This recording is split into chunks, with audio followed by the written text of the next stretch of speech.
தமிழ் சினிமாவின் வரலாற்றை 2 காலங்களாக பிரிக்கலாம். ஒன்று பாரதி ராஜா வருவதற்கு முன், மற்றொன்று பாரதி ராஜா வந்த பிறகு. ஏனென்றால் தமிழ் சினிமா ஸ்டுடியோ சுவர்களுக்குள் சிக்கி கிடந்த காலத்தில் அதை கிராமத்து மண் வாசனை வீசும் வயல்வெளிகளுக்கும் மண் பாதைகளுக்கும் மக்களின் உண்மையான வாழ்க்கைக்கும் அழைத்துச் சென்றவர் பாரதி ராஜா. கதாநாயகன் என்றால் வெள்ளை சட்டை, அழகான முகம், நகரத்து பாணி என்ற இலக்கணத்தை உடைத்து கோவணம் கட்டிய சப்பானியையும் கதாநாயகனாக்க முடியும் என்று நிரூபித்தவர்.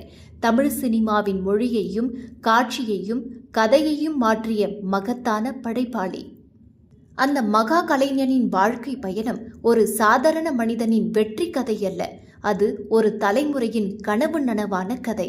1941 ஜூலை 17 தேனி மாவட்டம் அல்லி நகரத்தில் பெரிய மாயதேவர் மீனாட்சி அம்மாள் என்ற கருத்தம்மாள் தம்பதியருக்கு மகனாக பிறந்தார் சின்னசாமி.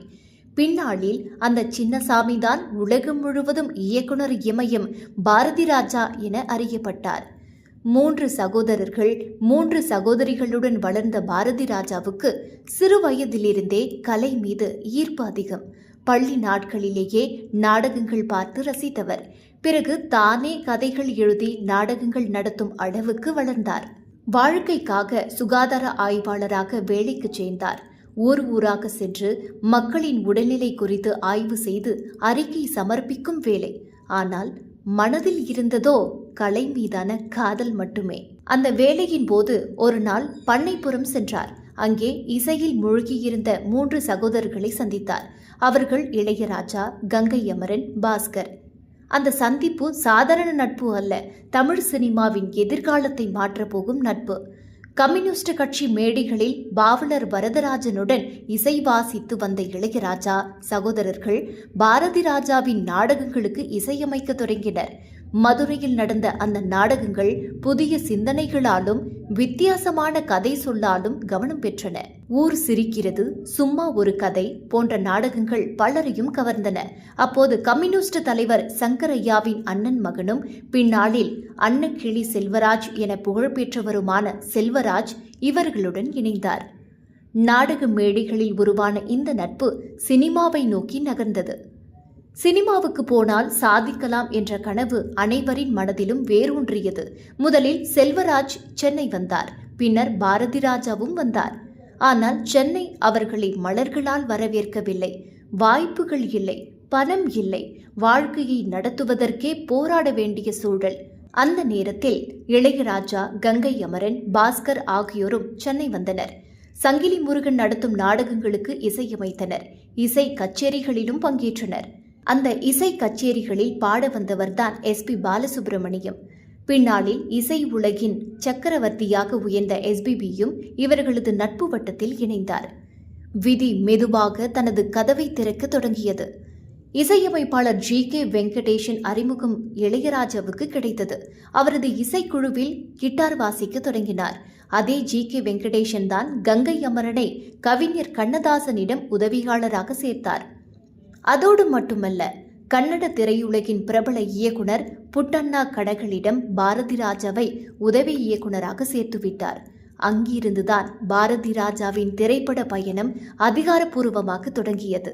இருளும் ஒளியும் படத்தில் உதவி இயக்குனராக பணியாற்றிய அவர் பின்னர் கிருஷ்ணன் நாயர் இயக்கிய தலைப்பிரசவம், ஜெகநாதன் இயக்கிய அதிர்ஷ்டம் அழைக்கிறது ஆகிய படங்களில் உதவி இயக்குனராக பணியாற்றினார்.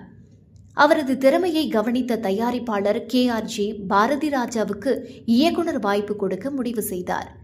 முத்துராமன் கதாநாயகனாகவும் ஜெயலலிதா கதாநாயகியாகவும் நடிக்க இருந்த அந்த படத்துக்கு சொந்த வீடு என்று பெயர் சூட்டப்பட்டது. ஆனால் படப்பிடிப்பு தொடங்கும் முன்பே ஜெயலலிதா விலகியதால் படம் கைவிடப்பட்டது.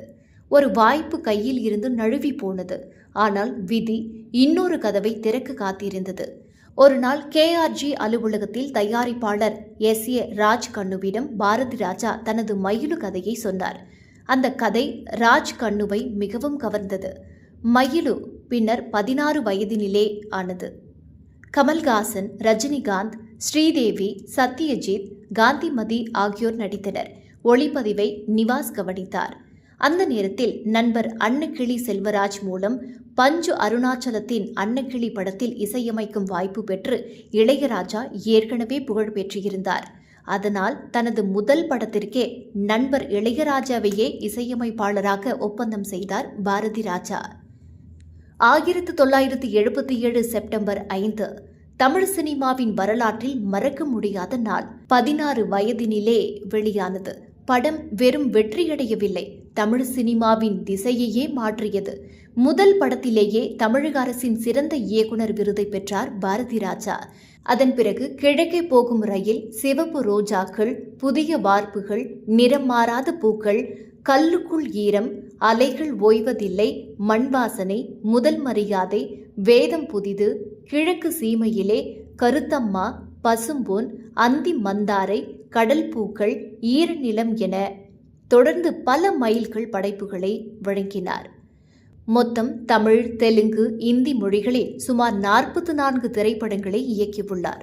கே. பாக்யராஜ், மணிவண்ணன், ராதிகா, கார்த்திக், ராதா, நெப்போலியன், நிழல்கள் ரவி, விஜயசாந்தி, தியாகராஜன், ரேவதி உள்ளிட்ட பலரை திரையுலகுக்கு அறிமுகப்படுத்திய பெருமையும் அவருக்கே சொந்தம். இயக்குனராக மட்டுமல்ல, நடிகராகவும் தனது தடத்தை பதித்தார்.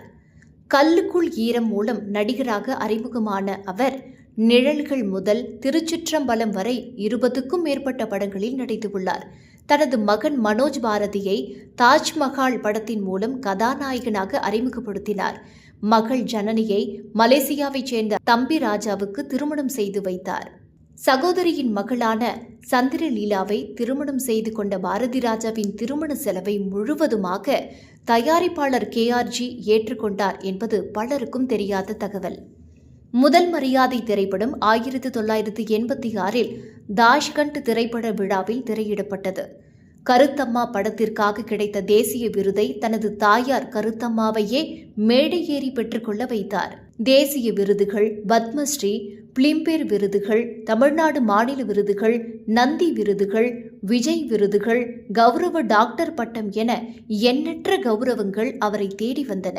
ஆனால் அவற்றையெல்லாம் விட பெரிய விருது தமிழ் மக்கள் அவருக்கு வழங்கிய இயக்குனர் இமயம் என்ற பட்டம். இன்று பாரதி ராஜா என்ற பெயர் ஒரு மனிதரின் பெயர் அல்ல, அது ஒரு பள்ளிக்கூடம், ஒரு சினிமா பல்கலைக்கழகம். மண் வாசனை வீசும் தமிழ் சினிமாவின் அடையாளம். கிராமத்து மனிதர்களின் வாழ்க்கையை உலகம் முழுவதும் கொண்டு சென்ற கலைஞன். தமிழ் சினிமா இருக்கும் வரை பாரதி ராஜா என்ற பெயரும் நிலைத்திருக்கும்.